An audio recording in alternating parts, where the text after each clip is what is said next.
Ini ang Digicast Negros X, ang top 10 nga balita sa Negros Island region ng amon idulong sa inyo. Kagyaring aton top story subong adlaw, June 6. 20 pesos per kilo nga bugas sa Bacolod ginapilahan sa mga merkado. Probinsya sang Siquijor nagdeklarar sa state of calamity bangod sa ginaatubang nga power crisis. 10,000 pesos ginatanyag sa kung sino man ang makareport sang nanggamo o kung nagmaoy sa kapistahan sa Tuboso.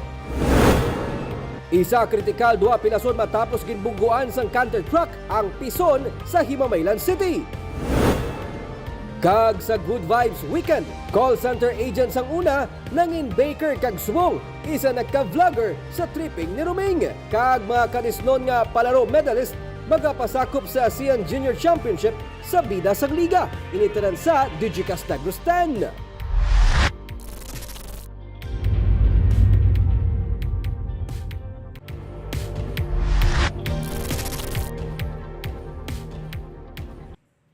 Sa number 10, LPA gina-monitor sa sulod sang PAR karon. Mayara ini sang medium chance nga mag-develop sa tropical depression.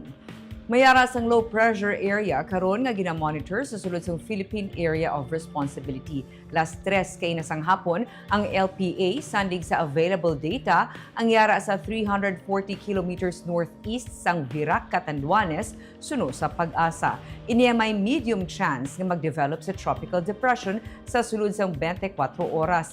Ang southwest monsoon naman ang nag-aapekto sa Luzon kag sa western section sang Visayas kag Mindanao.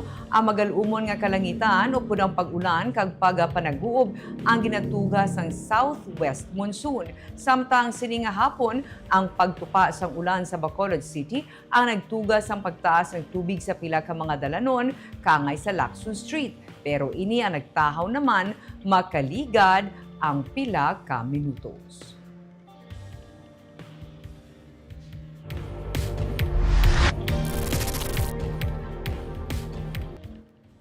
Sa number 9, makatapos ang Muslim community sa Bacolod ang nagtipon kay inasang aga sa pagsaulog sang Eid al-Adha o kunang Feast of Sacrifice. Sa Provincial Capital Lagoon kag sa Bacolod City Government Center, may pagtililipon ng mga katapos ang Muslim community. Ginakabig ang Eid al-Adha nga ikaduha sa pinakaimportante nga Muslim festival.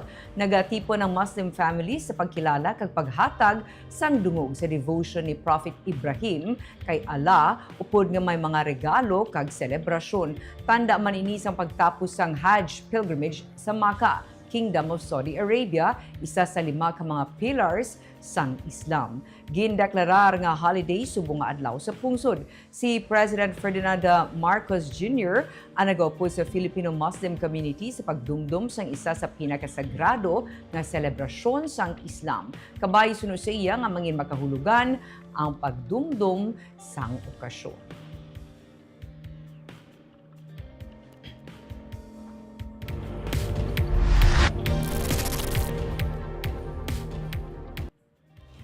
Sa number 8, Congressman-elect Javi Benitez kag mga bag-o nga pasyala sa Victoria City nagpanumpa na. Sa pagpanumpa ni 3rd District Congressman-elect Javier Miguel Benitez kay Executive Judge Dinadal Chongson Atrosio sang Regional Trial Court sa Silay City, iyaman ginduso ang plano nga pagtukod sang RTC branch sa Victoria City kag dugang pa nga isa sa Silay. Ang Silay RTC ang nagaserbe sa masobra 1,200 ka cases nga mas madamo kung ikumparar sa average cases sa Bacolod. Matapos ang iya pagpanumpa nga ginupdan sa iya iloy nga si Dominic Nique Benitez, ginpangunahan naman sa alkalde ang oath-taking ceremony sa mga elected city officials sa Victoria City. Kabahin sa nanumpa Sunday Mayor-elect Abelardo Bantug III kag Vice Mayor-elect Francis Frederick Palangka. Kaupa ng mga elected sangguniang panlungsod members. Ang seremonya ang simbolo sa official transition sa liderato sa syudad.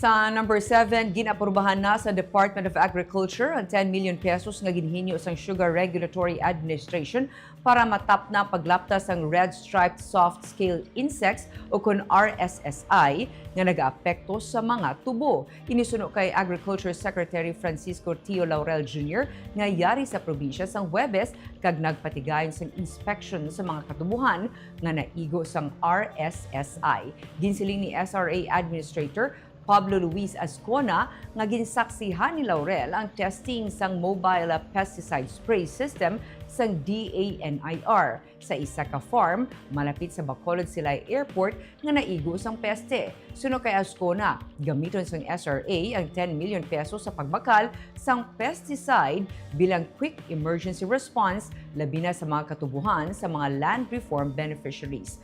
546.10 hectares na sang katubuhan, mayoriya ang yara sa Negros Occidental ang naigo sang amo nga peste sa tubo. Ang RSSI ang nag-apekto sa katubuhan sa 46 ka mga barangay sa 13 ka mga banwa ka syudad sa Negros Occidental, tig-isa ka banwa sa Negros Oriental, Capiz, kag Iloilo base sa June 5 nga datos ng SRA. 294 naman ka mga sugar farmers ang apektado.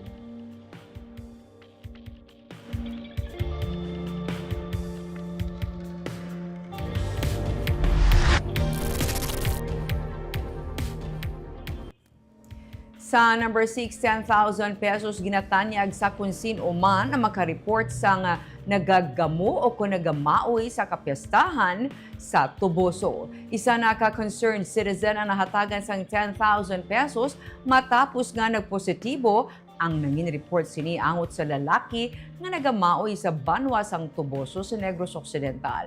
Bangod sa pag-report sa concerned citizen, gindakop sang kapulisan ang imbulbado nga lalaki bangod sang alarm and scandal.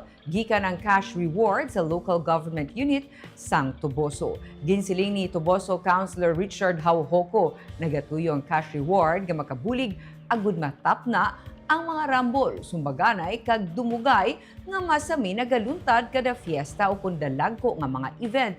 Ilabi na sa tion sang kagab-ihon. Nagsugod ang paghatag sang reward sini nga kapestahan sang Hunyo kag nagaplanong LGU sa Tuboso nga himuon ini kada tuig nga fiesta. Magluwas diri, mayara man sang ginpahamtang ang banwa nga Municipal Peace Action Team na trained sa basic life support. Nagpaan naman si Hauhoko nga sila magapasaka sang kaso sa mga may plano nga manggamo. Magasaulog ang Tuboso sa ila Sag-ahan Festival sini nga Hunyo 11, Tubtub 13.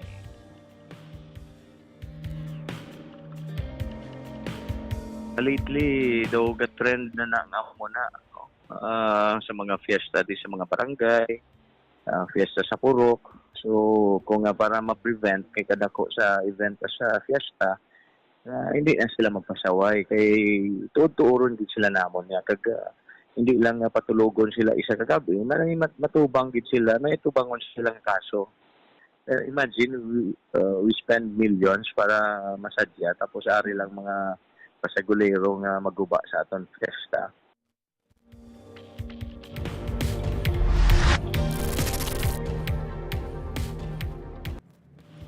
Sa number 5, rider patay sa road crash sa Alihis sa Bacolod. Patay ng isa ka rider matapos magbungguanay ang motorsiklo sini sa isa ka pick-up truck sa dalan nga sakop sang barangay Alihis sa syudad sa Bacolod kaina Biyernes sang kaagahon. Sandig sa investigasyon sa kayang 27 anyos nga soltero siya Honda Click 125 nga motorsiklo kag padulong sa nasidlangan nga bahin sang highway sa nagbungguanay ini sa sugata nga Hilux sa pickup truck. Wasak ang motorsiklo kag guba man ang pangunahan nga bahin sang pickup truck nga ginamaneho sang 23 anyos nga lalaki. Nagtinguha ang mga rescuers nga makuha ang rider nga nagsuhot sa idalom sang salakyan.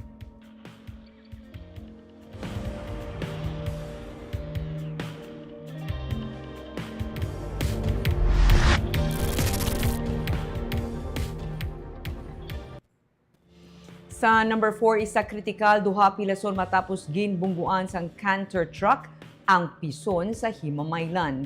Isa ka canter truck nga may karga nga mga semento ang nakabunggo sa pison sa atubangan sang Himamaylan New Public Market sa syudad sang Himamaylan, Negros Occidental, sini nga Biyernes sang hapon.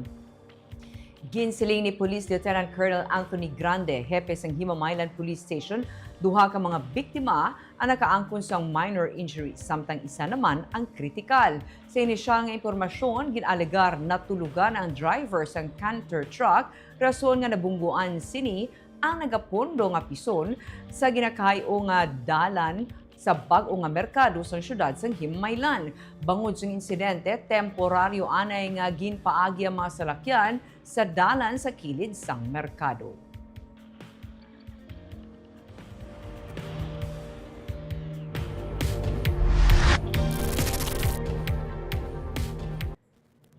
Sa number 3, tatlo kaadlaw nga untat biyahe sa pagbukas sang klase plano nga ipatuman sang Bacolod.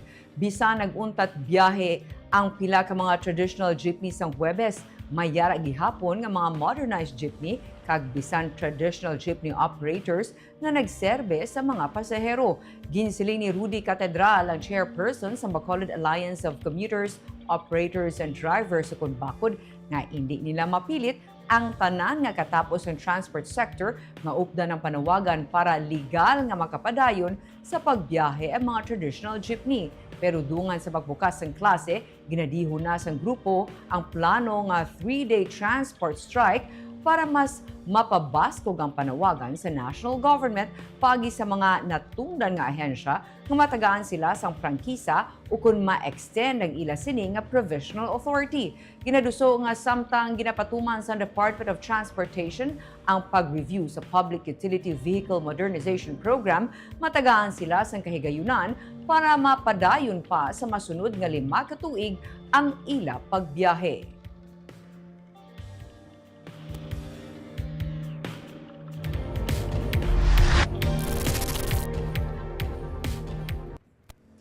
Sa number 2, probinsya sang Siquijor ang nagdeklara sa nga state of calamity bangod sang ginaatubang nga power crisis sini. Ini ang ginpahayag ni Governor Jake Villa sa press conference nga ginpatigayon sa Huwebes. Ang deklarasyon ang ginaprobahan sang sangguniang panalawigan sa session sini sang Lunes suno kay Villa. Ang pagdeklara ng state of calamity magatugot sa probinsya sa paggamit ng quick response fund sini, agudto sila makapatuman man sang immediate intervention. Sa Facebook post ni Provincial Board Member Briley Dia Tomarongkio, nakasaad nga unanimous nga ginaprubahan sang SP ang resolusyon nga nabase sa rekomendasyon sa Provincial Disaster Risk Reduction Management Council sa second quarter meeting sini sadtong Mayo 29. Ini kasunod sa malapnagon kag malawig nga power outages tugas ang pagaguba sa pila ka mga power generation units nga gina-operate sa Siquijor Island Power Corporation o kun Siquijor. Ang sitwasyon nagtugas ang shortfall o kun kakulang nga 2,250 kilowatt sa power supply sa probinsya. Dugang pa sa board member, humalin sa Mayo 13 ang mga residente kag ang mga establishmento ang nagapangatubang sang rotational brownouts. Pilagani sa mga lugar sa probinsya ang may supply sang kuryente sa sulod lamang sang 2 tubtub 3 ka oras sa kada adlaw. Apektado ang mga essential services kaangay sang tubig, healthcare kag ang pag-eskwela, ang komunikasyon lakip na ang sanitation. Nakasaad pagid nga nagtuga man ini sang job losses sa mga online workers, pati ang turismo apektado man. To declare the state calamity already para lang yun para yun mo gasto po para mo augment or mo add sa ato ang kukulangon sa ato ang generators. Nanong karon pa ni, no? Nanong karon pa ni because ato power generators gave us a lot of false hope na maabot na kuno nila makina, and then we gave them enough time or more time na kung gihatag nila mo nang sa pagkakaroon din nagita mo salig sa ato ang provider kung dili kani sa pag declare of state calamity kita na mo provide sa ato ang generator.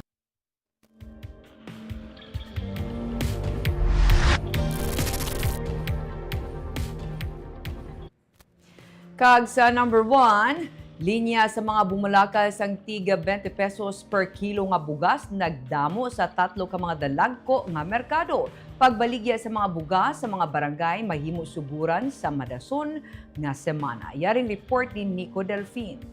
Humalin kahapon, nagadagsa ang mga bumalakal nga nagalinya para lang makabakal sang tag 20 pesos per kilo nga bugas sa Burgos Public Market kasubong man sa Libertad kag Central Market sa Bacolod. Sa kalaba sang linya, pila sa mga senior citizen ang hindi na makaagwanta.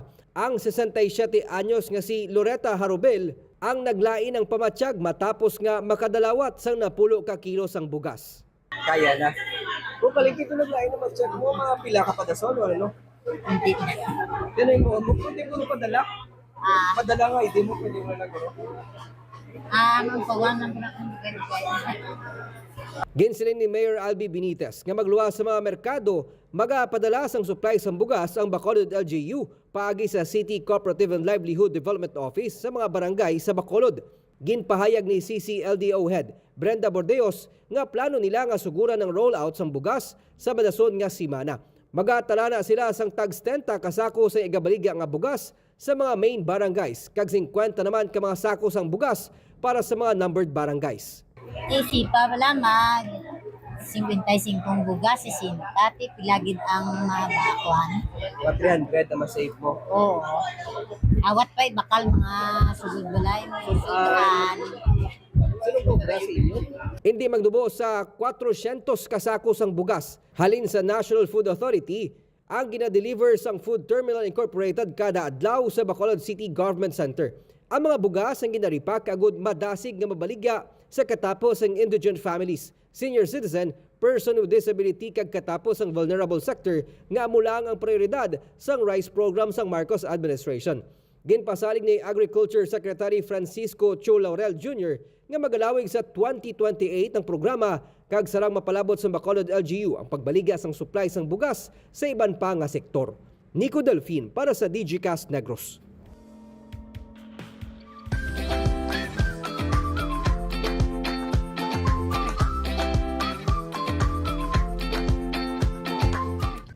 Kag sa Good Vibes Weekend Call Center agent sang una nangin baker kag subong isa na ka-vlogger. Samtang kadisnoon palaro medalist magapasakop sa ASEAN Junior Championship.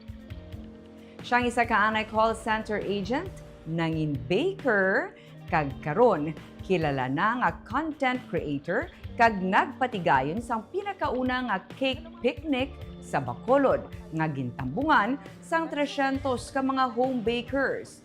Aton siya kilalahon sa tripping ni Ruming sa Sabado. Matapos nga mangin madinalagon sa badminton competition sa Palarong Pambansa 2025, balik training ang kadisnon shuttlers para sa natalana nga ASEAN Juniors Championship kag World Juniors Championship.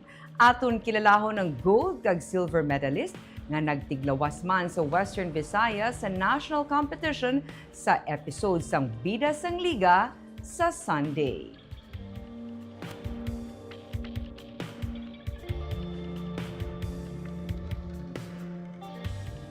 And of course, kita ang nag-shout out sa aton mga live viewers kay Lindol Sunyo, maayong hapon sa imo. Grace Del Rosario, hi ma'am, watching you, thank you. Kay Salvador Española, maayong hapon Digicast Negros, watching from Hinigaran. Maria Fe Panaga Baredo, maayong hapon Digicast Negros, God bless sa tanan. Kagamo yato ang top 10 stories of the day, tubtub sa Lunes. Ako si Barbara Mijares, maayong hapon.